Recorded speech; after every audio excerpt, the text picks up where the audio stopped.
이재송 권사입니다. 느헤미야 5장입니다. 그때의 백성들이 그들의 아내와 함께 크게 부르짖어 그들의 형제인 유다 사람들을 원망하는데 어떤 사람은 말하기를 우리야 우리 자녀가 많으니 양식을 얻어먹고 살아야 하겠다 하고 어떤 사람은 말하기를 우리가 밭과 포도원과 집이라도 저당 잡히고 이 흉년에 곡식을 얻자 하고 어떤 사람은 말하기를 우리는 밭과 포도원으로 돈을 빚내서 왕에게 세금을 바쳤도다. 우리 육체도 우리 형제의 육체와 같고 우리 자녀도 그들의 자녀와 같거늘 이제 우리 자녀를 종으로 파는도다. 우리 딸 중에 벌써 종된 자가 있고 우리의 밭과 포도원이 이미 나무 것이 되었으나 우리에게는 아무런 힘이 없도다 하더라. 내가 백성의 부르짖음과 이런 말을 듣고 크게 노하였으나 깊이 생각하고 귀족들과 민장들을 꾸짖어 그들에게 이르기를 너희가 각기 형제에게 높은 이자를 취하는도다 하고 대회를 열고 그들을 쳐서 그들에게 이르기를 우리는 이방인의 손에 팔린 우리 형제 유다 사람들을 우리의 힘을 다하여 도로 찾았거늘 너희는 너희 형제를 팔고자 하느냐 더구나 우리의 손에 팔리게 하겠느냐 하매 그들이 잠잠하여 말이 없기로 내가 또 이르기를 너희의 소행이 좋지 못하도다. 우리의 대적 이방 사람의 비방을 생각하고 우리 하나님을 경외하는 가운데 행할 것이 아니냐. 나와 내 형제와 종자들도 역시 돈과 양식을 백성에게 구워 주었거니와 우리가 그 이자 받기를 그치자. 그런즉 너희는 그들에게 오늘이라도 그들의 밭과 포도원과 갈라몬과 집이며 너희가 구워 준 돈이나 양식이나 새 포도주나 기름의 100분의 1을 돌려보내라 하였더니 그들이 말하기를 우리가 당신의 말씀대로 행하여 돌려보내고 그들에게서 아무것도 요구하지 아니하리이다 하기로 내가 제사장들을 불러 그들에게 그 말대로 행하겠다고 맹세하게 하고 내가 옷자락을 털며 이르기를 이 말대로 행하지 아니하는 자는 모두 하나님이 또한 이와 같이 그 집과 산업에서 털어버리실지니 그는 곧 이렇게 털려서 빈손 될지로다 하며 회중이 다 아멘하고 여호와를 찬송하고 백성들이 그 말한 대로 행하였느니라. 또한 유다 땅 총독으로 세움을 받는 때 곧 아닥사스 다왕 제20년부터 제32년까지 12년 동안은 나와 내 형제들이 총독의 녹을 먹지 아니하였느니라. 나보다 먼저 있었던 총독들은 백성에게서 양식과 포도주와 또 은 40세겔을 그들에게서 빼앗았고 또한 그들의 종자들도 백성을 압제하였으나 나는 하나님을 경외함으로 이같이 행하지 아니하고 도리어 이 평벽 공사에 힘을 다하며 땅을 사지 아니하였고 내 모든 종자들도 모여서 일을 하였으며 또 내 상에는 유다 사람들과 민장들 150명이 있고 그 외에도 우리 주위에 있는 이방 족속들 중에서 우리에게 나온 자들이 있었는데 매일 나를 위하여 소 1마리와 살찐 양 6마리를 준비하며 닭도 많이 준비하고 열흘에 한 번씩은 각종 포도주를 갖추었나니 비록 이같이 하였을지라도 내가 총독의 녹을 요구하지 아니하였으면 이 백성의 부역이 중함이었더라. 내 하나님이여 내가 이 백성을 위하여 행한 모든 일을 기억하사 내게 은혜를 베푸시옵소서. 하늘에 계신 우리 아버지여 이름이 거룩히 여김을 받으시오며 나라가 임하옵시며 뜻이 하늘에서 이룬 것 같이 땅에서도 이루어지이다. 오늘날 우리에게 일용할 양식을 주옵시고 우리가 우리에게 죄 지은 자를 사하여 준 것 같이 우리 죄를 사하여 주옵시고 우리를 시험에 들게 하지 마옵시고 다만 악에서 구하옵소서. 대개 나라와 권세와 영광이 아버지께 영원히 싸움나이다. 아멘.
하나님 말씀은 데살로니가 후서 2장 1절에서 17절까지의 말씀입니다.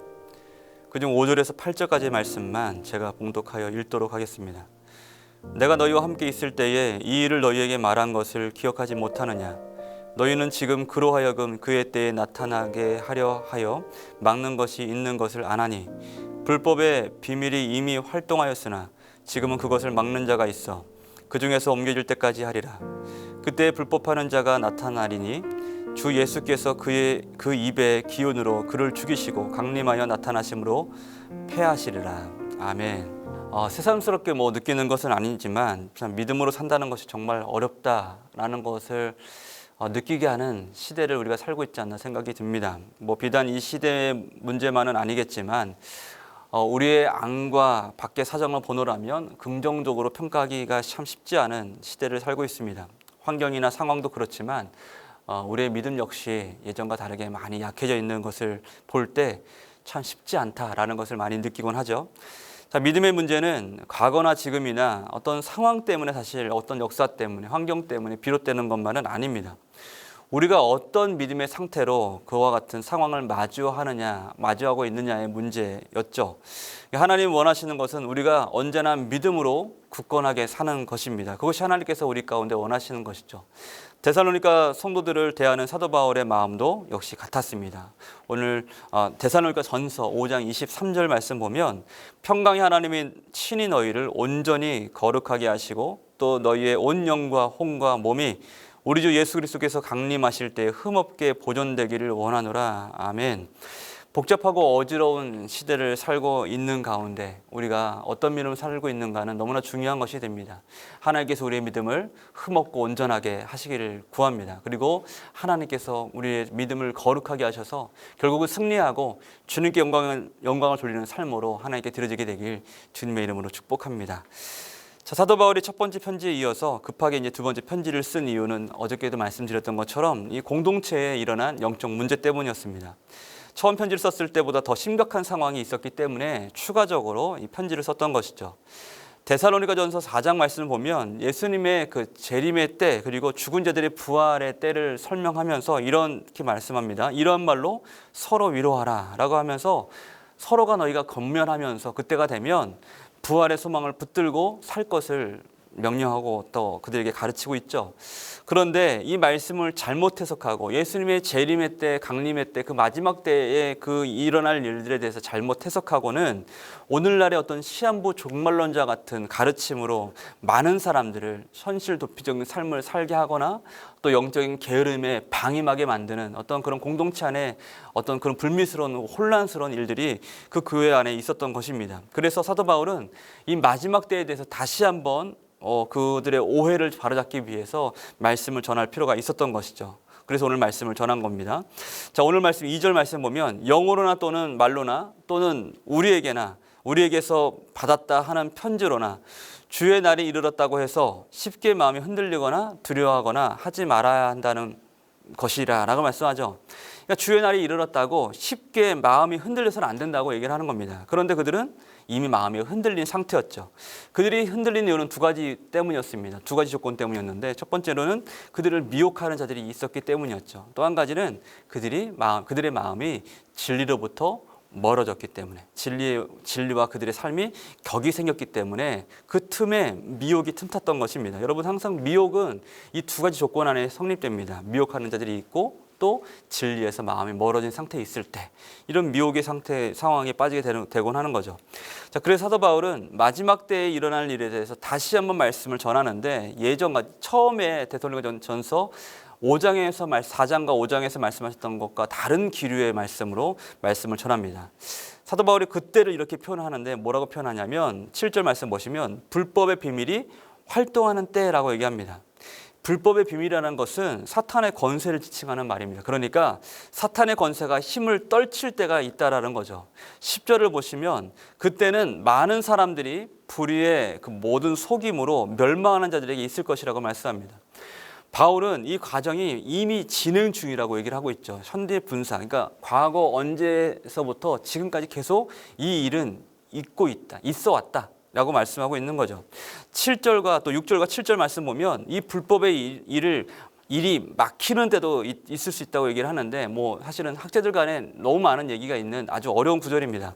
이게 어떤 것인지 이 불법의 때를 무엇이 막고 있다는 건지 뭐 로마 제국을 얘기하고 있는 건지 뭐 무엇을 얘기하고 있는지 정확하게 모릅니다만 분명한 것은 그때에 결국 불법한 자가 나타나게 될 것이다.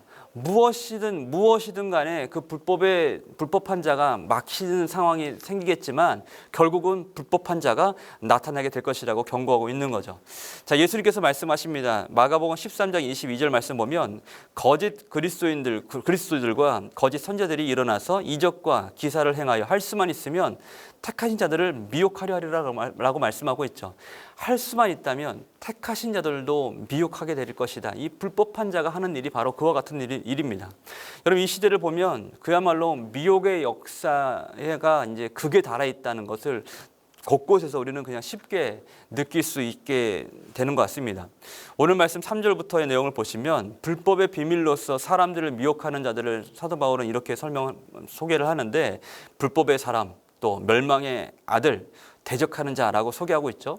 이들의 하는 일은 다른 것이 아니었습니다. 4절 말씀 보면 그는 대적하는 자라 신이라고 불리는 모든 것과 숭배함을 받는 것에 대항하여 그 위에 자기를 높이고 하나님의 성전에 앉아 자기를 하나님이라고 내세우느니라 라고 말씀하죠. 여러분 이런 불법된 사람들, 그 사람 그리고 이 멸망의 아들 대적하는 자, 이와 같은 적그리스도 같은 이 인물들이 하는 일은 결국은 자기가 하나님이라고 내세우는 일입니다. 대놓고 내가 하나님이다 라고 하는 것을 여러분 미혹기라고 하지 않잖아요. 사탄은 지금도 자기가 하나님이라고 교묘한 방법으로 하나님의 자리를 대신해서 그 하나님의 받을 영광을 대신 취하고 있습니다. 고린도서 11장 14절 말씀 보면 이것은 이상한 일이 아니니라 사탄도 자기를 광명의 천사로 가장하나니라고 말씀하죠. 여러분 사탄은요 얼마든지 좋은 모습으로 사람들을 미혹할 수 있습니다. 가령 진리를 좋은 말 또는 교훈, 위로로 대신해 버릴 수도 있고 또 사랑도 예수의 사랑도 착함, 공평 또는 평등과 같은 말로 바꿔버릴 수 있는 것이 바로 사탄입니다. 꼭 아주 부정적인 용어들, 부정적인 방법으로만 사람들을 미혹하지 않는다는 거죠. 이 교묘한 방법, 아름다운 모습으로도 사람들을 얼마든지 매력적인 것으로 그들을 유혹할 수 있다는 겁니다. 우리는 이러한 것들로부터 우리의 마음을 지킬 수 있어야 되는 거죠. 결국은 진리로 우리의 마음을 채워서 진리로 우리의 마음을 지킬 수 있어야만 합니다. 진리는 뭐예요? 진리는 곧 예수 그리스도의 복음입니다. 그런데 중요한 것이 있습니다. 오늘 말씀 8절 말씀 보면 그때에 불법한 자가 나타나리니 주 예수께서 그 입의 기운으로 그를 죽이시고 강림하여 나타나심으로 패하시리라고 말씀합니다. 결국 어떻게 된다는 거예요? 결국은 예수님께서 강림하신 때가 되면 모든 것이 다 끝이 난다는 겁니다. 결국 예수만이 승리하고 진리만이 승리한 때가, 진리만이 하나님만이 영광받을 때가 반드시 오게 된다는 거죠. 여러분 하나님께서 말씀하십니다. 진리가 결국 승리할 것이라고 말씀합니다. 우리가 진리 편에 서게 되길 바랍니다. 자, 여러분 이런 미혹의 시대, 불법의 시대가 없을 수는 없습니다. 그때는 목적이 있는데 그것이 뭐냐면 심판입니다. 심판을 목적으로 그와 같은 시대가 분명히 필요한 거예요. 오늘 말씀 2장 11절과 12절 말씀 보면 이러므로 하나님이 미혹의 역사를 그들에게 보내사 거짓 것을 믿게 하심은 진리를 믿지 않고 불의를 좋아하는 모든 자들로 하여금 심판을 받게 하려 하심이라고 말씀해요. 결국 이런 미혹의 시대가 있는 이유는 결국 그와 같은 것을 따르고 좋아하는 모든 사람들을 심판받게 하기 위함이다 라고 말씀하는 거예요. 여러분 심판의 목적입니다. 그러나 또 하나의 분명한 목적이 있는데 심판만의 목적이 아니라 그런 미혹의 시대를 통해서 오히려 순결하고 순전한 믿음들을 구별해낼 수 있다는 겁니다. 하나님은 지금도 순결한 믿음, 하나님께 마음을 온전히 바쳐진 자를 찾으시는 하나님이신 거죠. 우리의 믿음을 온전히 구별하셔서 더 아름다운 모습으로 서게 하기 위해서 지금도 하나님께서는 우리의 삶을 도우시는 분이십니다. 자, 그렇다면 우리가 힘써야 할 믿음은 어떤 삶일까? 이것을 나누고 마치려고 하는데 5절 말씀 보면 사도 바울은 전에 한 말을 기억하라라고 말씀합니다. 이 데살로니가 전서 얘기를 좀 볼 필요가 있는데 첫째로 우리는 미혹을 받지 않기 위해서 낮에 거하는 삶을 살아야만 합니다. 바울은 이렇게 말씀합니다. 데살로니가전서 5장 8절 말씀 보면 우리는 낮에 속하였으니 정신을 차리고 믿음과 사랑에 호신경을 붙이고 구원의 소망에 투구를 쓰자라고 말씀합니다. 낮에 거하라는 삶은 결국은 믿음과 소망과 사랑으로 사는 삶을 의미합니다. 기도와 말씀으로 깨어 사는 삶을 의미합니다. 하나님은 오늘도 이 복음으로 살도록 우리를 부르고 계신 것이죠. 그리고 영광을 얻으시길 원합니다. 둘째로 우리는 불법이 가득한 때에도 오직 복음의 가르침을 따라 살아야만 합니다. 데살로니가후서 2장 15절 말씀 보면 그러므로 형제 여러분 믿음 위에 쉬운 성경입니다. 믿음 위에 굳게 서서 우리가 말과 편지로 전했던 복음을 계속 간직하길 바랍니다 라고 얘기합니다. 사도 바울은 복음을 간직하고 이것으로 서로 권면하고 굳게 서라고 말씀합니다. 다시 정리하면 낮에 거하는 삶이 어떤 것이냐? 결국은 복음의 가르침을 따라 사는 삶이라는 것이죠. 먼저는 마음이 약한 자들을 격려하라고 말씀합니다. 그리고 힘이 없는 자들을 붙들어 주라고 말씀합니다. 또한 모든 사람에게 오래 참으라고 말씀합니다. 그러면서 이렇게 말씀하죠. 여러분 너무 잘 하시는 말씀입니다. 항상 기뻐하라, 쉬지 말고 기도하라, 범사에 감사하라. 이것이 그리스도 예수 안에서 너희를 향하신 하나님의 뜻이니라. 결국은 이 복음의 가르침 가운데서 살아 서로를 권면하고 격려해서 함께 이 미혹의 시대 가운데 복음의 진리에서 떠나지 않도록 함께 굳게 서라라고 말씀을 하고 있는 거죠. 사랑하는 성도 여러분, 주님의 날은 옵니다. 지금도 주님의 날은 이루어지고 있습니다. 그날이 도둑같이 임할 것이지만 하나님께서는 우리가 낮에 속한 사람으로 그날을 맞이할 것이라고 말씀합니다. 그러기 위해서 우리가 믿음으로 살아야만 합니다. 복음에 속한 삶을 살아야면 낮에 거하는 삶을 살아야만 합니다. 그러할 때에 그와 같은 깨어있는 삶으로 불법의 때에서도 하나님께 영광이 되고 또 수많은 사람들을 살려내고 구원으로 이끄는 복의 통로의 삶을 살게 될 것입니다. 아무쪼록 믿음으로 오늘도 우리의 생각과 마음을 지키고 성령의 충만함 가운데 승리하는 저와 여러분들의 복된 삶 되시길 주님의 이름으로 축복합니다. 기도하겠습니다. 고마우신 아버지 하나님, 이 미혹의 때에 하나님 시대를 분별하게 하시고 영적인 분별력을 가지고 거룩한 삶을 살 수 있도록 하나님 축복하여 주옵소서. 말씀에 순종하고 또 복음에 합당하게 살아 주님께 영광을 되는 삶으로 오늘도 우리의 삶이 이루어지길 소망하오니 하나님 우리를 영혼을 붙드시고 우리의 삶을 붙드시고 성령으로 충만케 하여 주옵소서. 감사드리며 예수님의 이름으로 기도합니다. 아멘.